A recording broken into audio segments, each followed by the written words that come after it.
Tomen sus lugares, hermanos, por favor. Qué bendición participar de este tiempo de gratitud de nuestras hermanas por 52 años de ministerio, de servicio. No sé qué sería de las iglesias, no solo de esta iglesia, de todas las iglesias, si no contáramos con el apoyo de las mujeres. Dios las bendiga, hermanas. Felicidades. Para los cristianos evangélicos, el corazón del culto es la proclamación de la palabra de Dios. Es el tiempo cuando hombres, mujeres, niños y ancianos nos reunimos en torno a la palabra de Dios para escuchar todo el consejo de Dios. Lo hacemos porque toda la escritura es inspirada y útil para enseñar, para redarguir, para corregir, para instruir en justicia, a fin de que el hombre de Dios sea preparado para toda buena obra. Y si es útil para el hombre, lo es también para la mujer.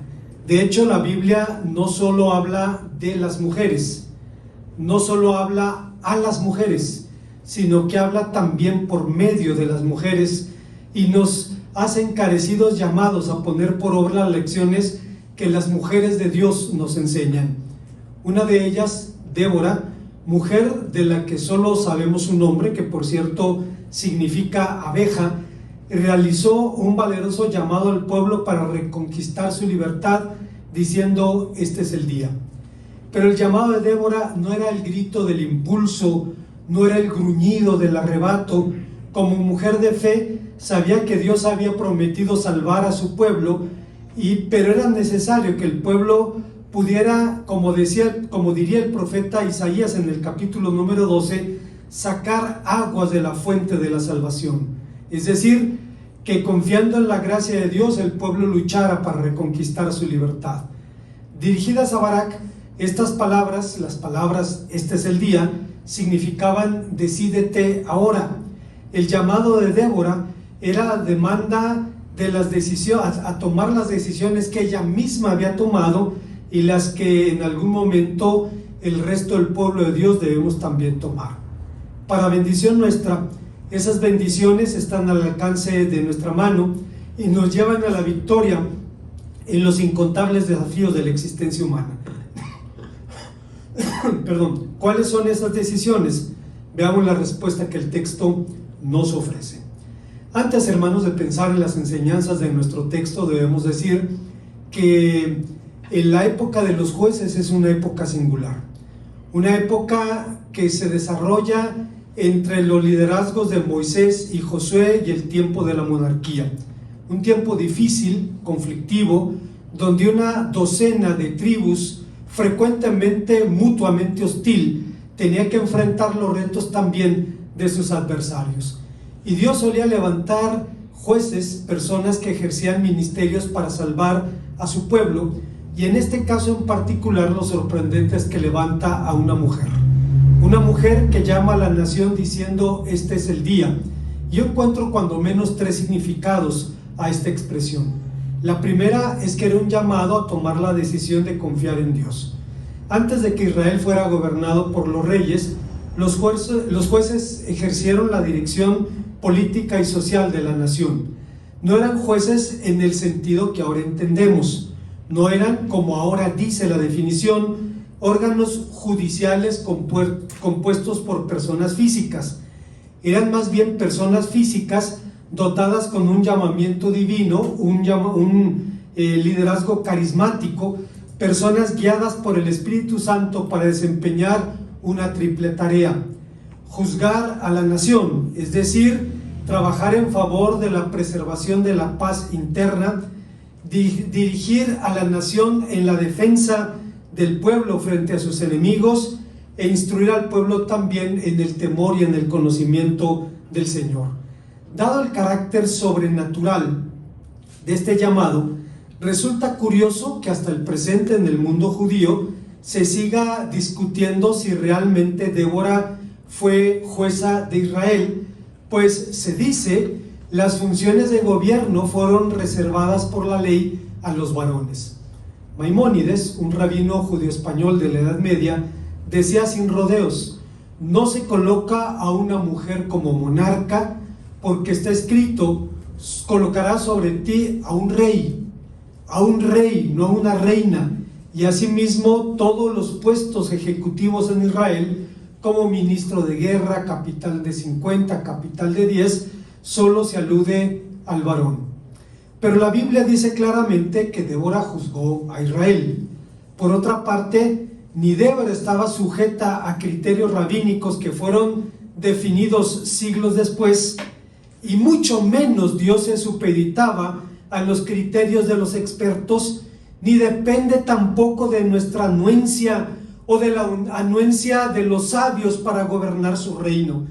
Esta polémica se debe en parte al hecho de que no tenemos una sola palabra sobre el llamamiento de esta mujer.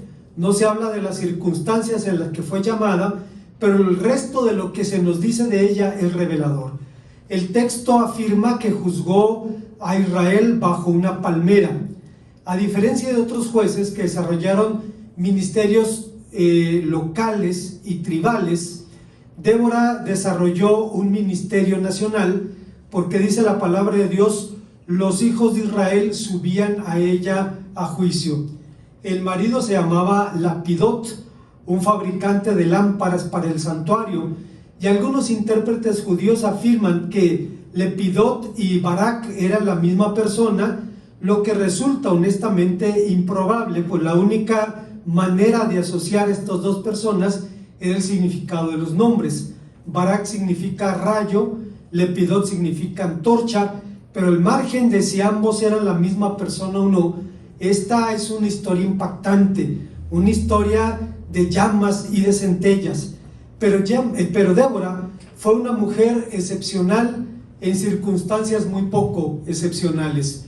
Debió vivir poco después de los días de Ruth, en una época en la que el pueblo vivía en un ciclo constante de opresión, clamor, liberación, apostasía, nuevamente opresión. Y el último versículo del libro de los Jueces describe el espíritu de aquellos días. Dice el último versículo de Jueces: en aquellos días no había rey en Israel, y cada uno hacía lo que le venía en gana. Pero si ya era excepcional que una mujer juzgara en un mundo de hombres, si ya era asombroso que una mujer fuera el líder espiritual de la nación, más no sería que estuviera dispuesta a acompañar al campo de batalla al general improvisado de un ejército improvisado. El sentido común le aconsejaría como mujer que buscara un lugar seguro para esperar el resultado de la batalla.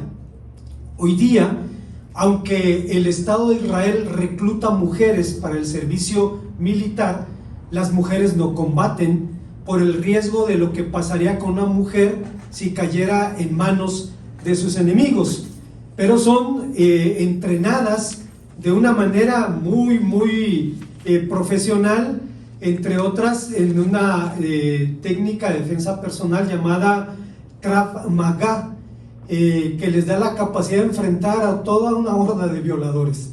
Entre paréntesis, algunos de los hombres más golpeados del mundo son los ciudadanos de Israel. Hay quejas constantes de abuso físico de las mujeres sobre los maridos, porque son mujeres entrenadas para defenderse y, si es necesario, también para atacar. Pero la formación de Débora era muy diferente. Era en el terreno de la fe, y con ella iba a aniquilar a los opresores de su pueblo sin ponerles siquiera un dedo encima. Así pues, acompañó a Barak al frente de batalla, lo que demuestra su confianza en la palabra de Dios.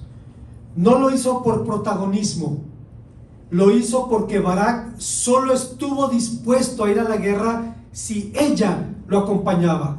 Salomón diría siglos después que el valor de una mujer valiente sobrepasa el de las piedras preciosas, Proverbios 31:10, pero el valor de Débora era la expresión tangible de su confianza. La confianza, esa actitud de renuncia voluntaria, de entrega positiva que proviene de una raíz que significa caer al suelo o caer sobre el vientre, cifrando un estado de rendición total. Débora decidió confiar en el Señor y acabó a sus enemigos hasta el último hombre, y conquistó la victoria que trajo libertad y paz a su pueblo. De modo que frente a las demandas de la obediencia es necesario preguntarnos sinceramente en qué área de mi vida me es más difícil confiar en Dios: en las crisis económicas, en los problemas de salud, ante el quebranto de nuestras relaciones significativas, ante los desafíos de la soledad, de la soltería, de la viudez, del divorcio. Dios siempre tiene una respuesta para nuestros temores y nuestras angustias, y esa es la razón de nuestra confianza. El panorama era sombrío. Israel tenía que enfrentar a un ejército profesional, y un general improvisado le dice: no voy al campo de batalla si tú no vas conmigo. Y la mujer va porque ha puesto su confianza en el Señor. Hay una segunda enseñanza en el pasaje, y es que vemos aquí también que lo hace por su decisión de obedecer a Dios. Resulta curioso que desde la antigüedad se hayan hecho tantos esfuerzos por explicar una victoria que la palabra de Dios define como un milagro, como una intervención divina. Hace 2000 años, el historiador judío Flavio Josefo contaba una leyenda que proponía una explicación. Cuando entraron en combate cuerpo a cuerpo, llegó del cielo una gran tormenta con abundante lluvia y granizo que cayó sobre el rostro de los cananeos, de manera que no podían obtener ningún beneficio de sus armas. La tormenta, en cambio, no incomodó a los israelitas porque estaba a sus espaldas. Así, algunos cayeron a manos de los israelitas, otros fueron derribados por sus propios caballos, que se dispersaron, y muchos más murieron aplastados por sus propios carros. Debemos recordar que cuando la Biblia guarda silencio, el mito y la tradición abren la boca y proponen explicaciones como: bueno, es que la lluvia le daba enfrente al enemigo y el granizo, pero le daba en la espalda a Israel también. No era una cuestión meramente climatológica, la intervención de Dios allí. Siguiendo esa línea de pensamiento, intérpretes modernos elogian la flexibilidad táctica de Débora, cosa que una vez más la Biblia describe como simple docilidad a la dirección divina. Otros ven en Débora una aguda intuición militar al elegir con sumo cuidado el terreno de la batalla. Se ha dicho que la elección de un espacio reducido en torno a un arroyo, en las ásperas laderas del Tabor, sumado a una tormenta de lluvia y granizo, hicieron virtualmente imposible el despliegue y la maniobra de 900 carros de guerra, con lo que los cananeos perdieron su ventaja. Yo no sé si esto sea cierto, pero cuando empezó la guerra de Vietnam, el general norteamericano, se apellidaba Westmoreland, era un hombre que había combatido en la Segunda Guerra Mundial y tenía la mentalidad de la Segunda Guerra Mundial.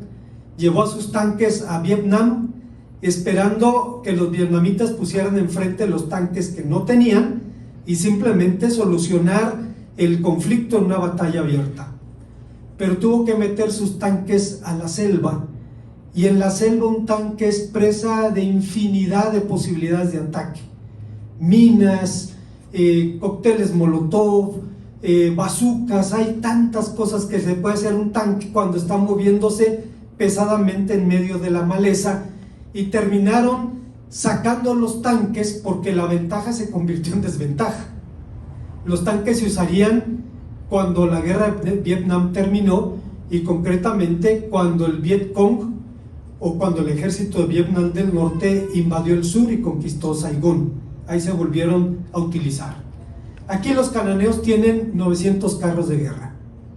Tienen que atacar una posición empinada en torno a un arroyo, a los pies de una ladera rocosa, en medio de un mar de barro, de lluvia y de granizo, y su ventaja se convierte en desventaja.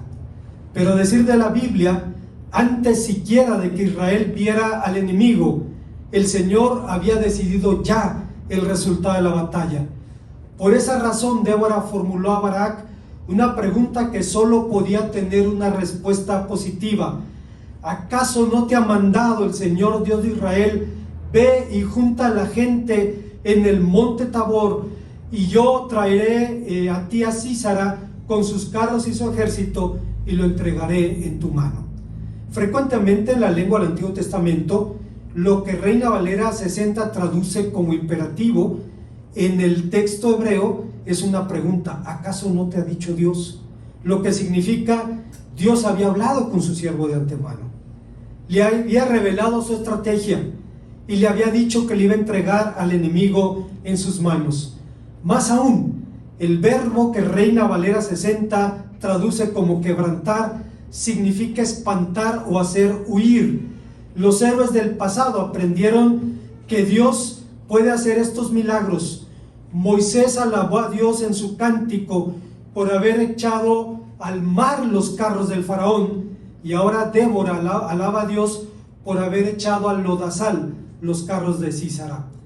Pero antes de que terminara la batalla, Sísara, el hombre que confiaba en el poder de sus carros, tuvo que confiar en la rapidez de sus pies. Los carros de guerra de aquel tiempo eran el equivalente a los tanques de nuestro tiempo, e imagine usted lo que tiene que pasar para que el comandante de un tanque se baje de su unidad y prefiera salir corriendo. Es un desastre, era una verdadera derrota, una catástrofe. Solo esto podía hacer que sucediera eso, pues justamente lo que sucedió con Sísara.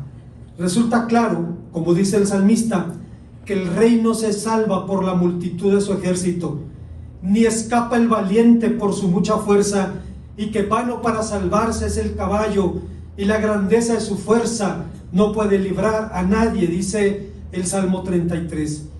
Aquel que confiaba en la fiereza de sus hombres, tuvo que confiar en la amabilidad de una mujer que lo adormeció y lo mató.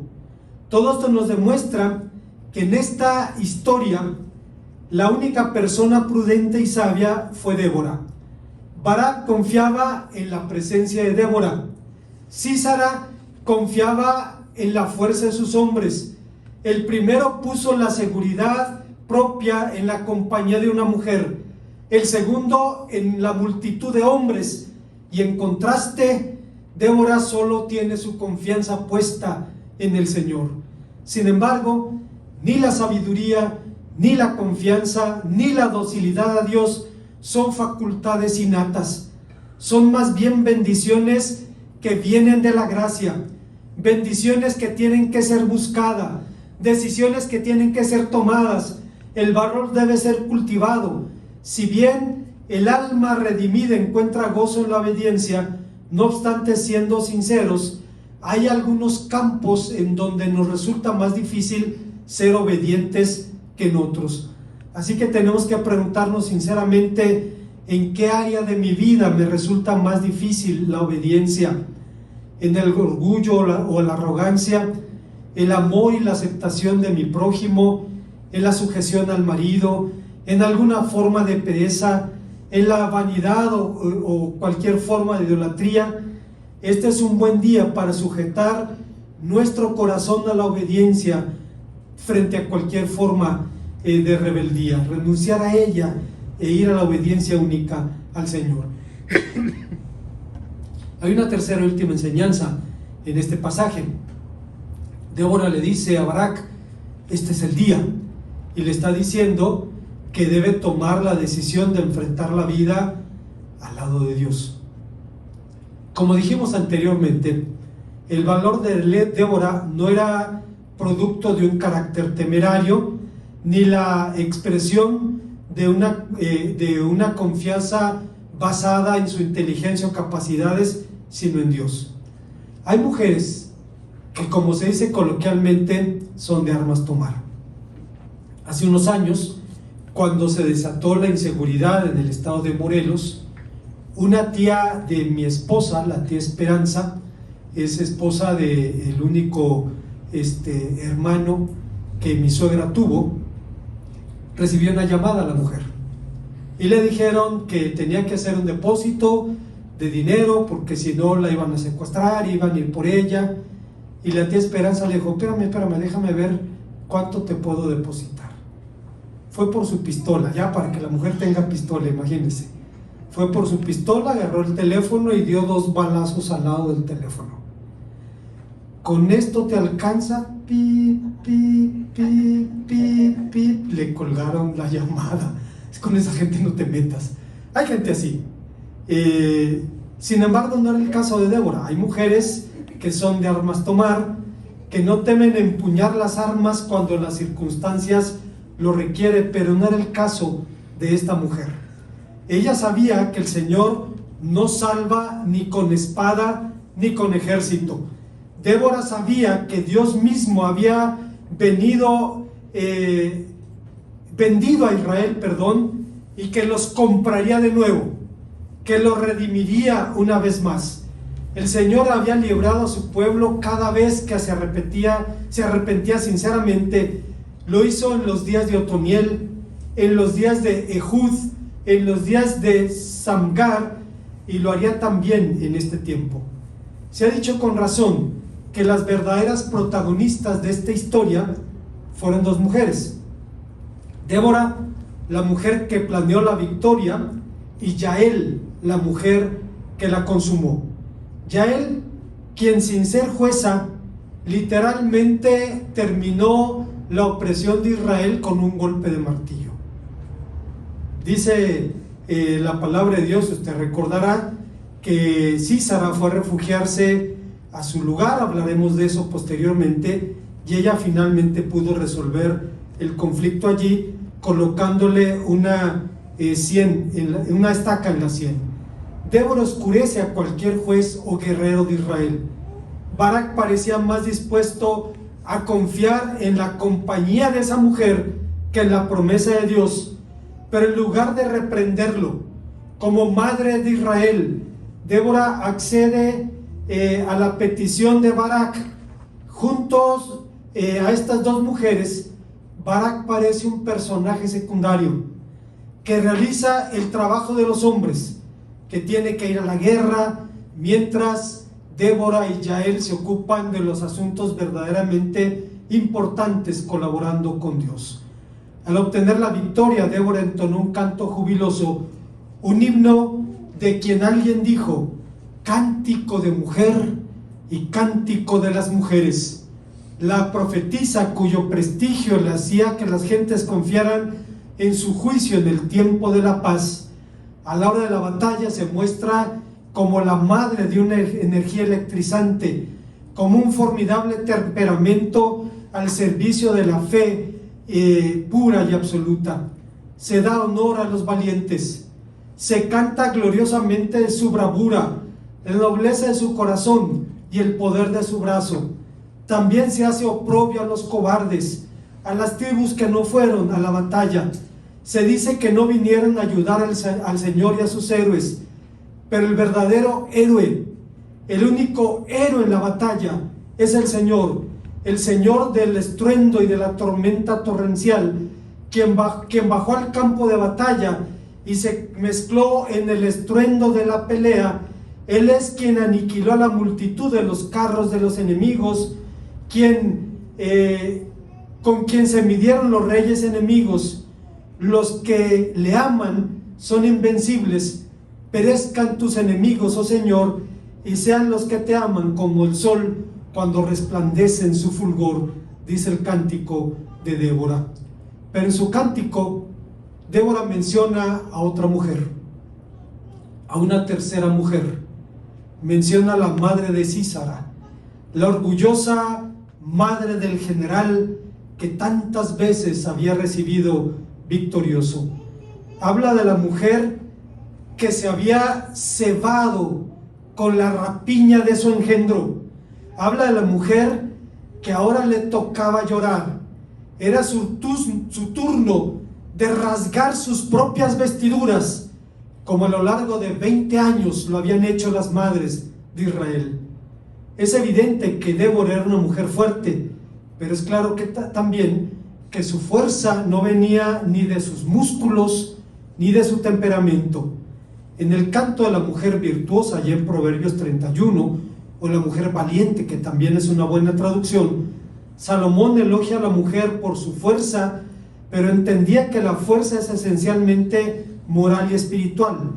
Es evidente que Dios creó a los hombres con mayor masa física, con mayor masa muscular, pero para bendición nuestra creó a las mujeres con mayor fuerza moral. Es necesario tener presente esto, porque más de una cuarta parte, ahora es una tercera parte, de los hogares de este país son sostenidos por una mujer.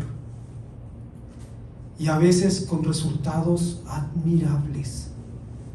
Mujeres solas que producen profesionistas, gente de bien, mujeres que les enseñan los valores fundamentales de la vida a sus hijos, mujeres que trabajan como padre y madre y muchas veces con resultados dignos de elogio.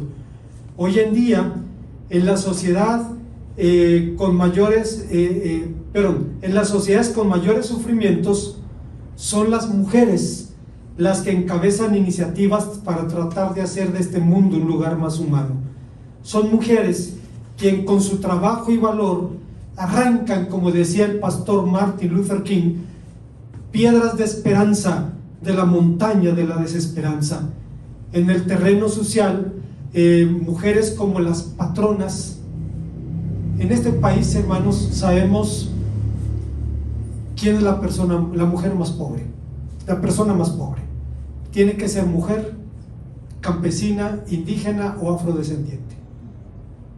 Esa va a ser la mujer más pobre. La mujer más rica, la prima de la hermana Mari Carmen.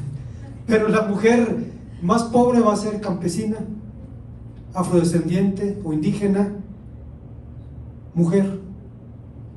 Y esas mujeres, las patronas, han hecho un ministerio de dar de comer al hambriento, porque esas mujeres saben que los nuestros también migran por hambre. Y es todo un espectáculo cuando el tren pasa. Perdón, me conmueve mucho esta imagen. Baja de velocidad y estas mujeres salen con bolsas a arrojarlas a los carros donde vienen los migrantes, y tal vez sea su última comida fresca en días o en semanas. Son mujeres. Mujeres como las madres de la Plaza de Mayo en Argentina, las madres desaparecidos en México y en Centroamérica, que desafían el silencio y la complicidad de quienes por mandato de la ley o por mera humanidad debieran actuar. Mujeres que punzan la indiferencia activa de la sociedad ante males que son úlceras abiertas en el alma de nuestras naciones. Son mujeres a las que Dios afina para enseñarnos a cantar himnos de esperanza. Mujeres que nos enseñan a cantar con el poeta guatemalteco Otto René Castillo. Aquí solo queremos ser humanos. Recordarle la patria al desterrado para verlo revolcarse en la nostalgia. Cargar pan en la calle de los hambrientos para que se lancen a mordernos hasta el alma. Darle cara de gallina a la miseria para que pueda devorarle el hambre. Darle sabor de trigo a la saliva sola y espíritu de leche a la tormenta. Aquí solo queremos ser humanos, comer, reír, enamorarnos, vivir la vida, no morirla. Pero esta sensibilidad y este compromiso no son resultado de formas de evolución social o compromiso político. Nacen de indignación justa, se alimentan de la fe y de la esperanza y del amor, y se vuelven las manos y los pies de la solidaridad. Esto convirtió a Débora en el paradigma de la mujer que lucha por los suyos, en la imagen de una maternidad intrépida que no retrocede ante nada. Como conclusión, cada vez que reflexionamos en la experiencia de héroes de la Biblia, siempre surge la pregunta: ¿cómo podemos poner por obra sus enseñanzas? Es evidente que tenemos mucho que aprender de mujeres como Débora, quien en un mundo de hombres parece opacarlos a todos. Pero para responder esta pregunta, debemos dirigir nuestra mirada en otra dirección, no en las virtudes de esa mujer, sino en la fuente de esas virtudes, en la gracia de nuestro Dios.